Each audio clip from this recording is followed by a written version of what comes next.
পিটিআৰক effect কৰি শিক্ষকৰ বদলীকৰণৰ ক্ষেত্ৰত অলপ অসুবিধা আছে বুলি আজি শিক্ষামন্ত্ৰী মহোদয়ে জনাইছে, য'ত নেকি তেওঁ কৈছে যে যিকেইখন স্কুলত ছিংগল টিচাৰ আছে সেইকেইখন স্কুলৰ পৰা ছিংগল ট্ৰান্সফাৰ পোৱাত অলপ শিক্ষকৰ প্ৰব্লেম হ'ব, তাত ৰিপ্লেচমেণ্ট টিচাৰ অহাৰ পাছতেই ট্ৰান্সফাৰ হ'ব। ইয়াৰ ওপৰত যিকেইটা স্কুলত এখন ছাবজেক্টৰ এখনেই টিচাৰ আছে সেইকেইজন শিক্ষকৰ ট্ৰান্সফাৰৰ ক্ষেত্ৰত ৰিপ্লেচমেণ্ট অহাৰ পাছতেই ট্ৰান্সফাৰ হ'ব।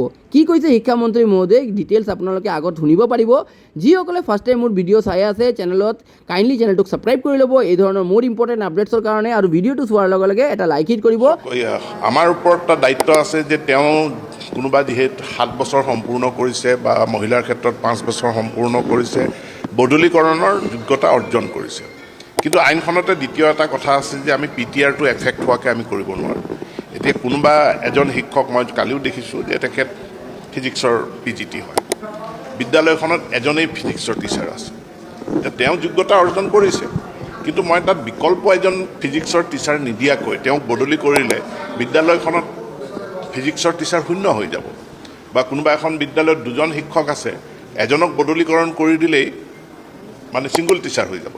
এতেকে বিকল্প তাত কাক দিব সেই কামখিনি কৰিবৰ কাৰণে ডাইৰেক্টৰেটক নিৰ্দেশ দিয়া হৈছে যে আপুনি ট্ৰেন্সফাৰ দিব পাৰিব, কিন্তু তাত বিকল্প কাক পষ্টিং দিব সেইটোও ঠিক কৰি ল'ব।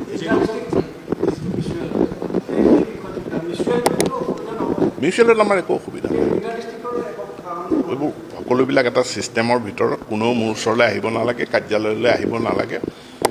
শিক্ষা বিভাগে, ডাইৰেক্টৰেটে, সমগ্ৰ শিক্ষাই এই কামখিনি সুচাৰুৰূপে তেওঁলোকে তন্নতন্নকৈ ডাটাখিনি চাই কোনো বিদ্যালয়ত যাতে শিক্ষক শূন্য হৈ নাযায়, কোনো বিষয়ত যাতে শিক্ষক শূন্য হৈ নাযায়, সেই কথাটোলৈ দৃষ্টি ৰাখি ট্ৰেন্সফাৰ অৰ্ডাৰবিলাক ৰিলিজ কৰিব। মই গোটেই বিষয়টো জিলা পৰ্যায়ত চাবলৈ দিছোঁ। মই ডিচিসকলকে অনুৰোধ জনাইছোঁ তেওঁলোকে জিলা পৰ্যায়তে বিষয়টো চাব। মই এতিয়াও কৈ আছোঁ এইটো এটা ৰাষ্ট্ৰীয় দায়বদ্ধতা এটা আছে আমাৰ সকলোৰে যে চেঞ্চাছটো হ'ব লাগিব। চেঞ্চাছ নহ'লে আমাৰ প্লেনিং কেনেকৈ হ'ব, আমাৰ পৰিকল্পনা কেনেকৈ হ'ব? গতিকে এইটো এটা ৰাষ্ট্ৰীয় দায়বদ্ধতা।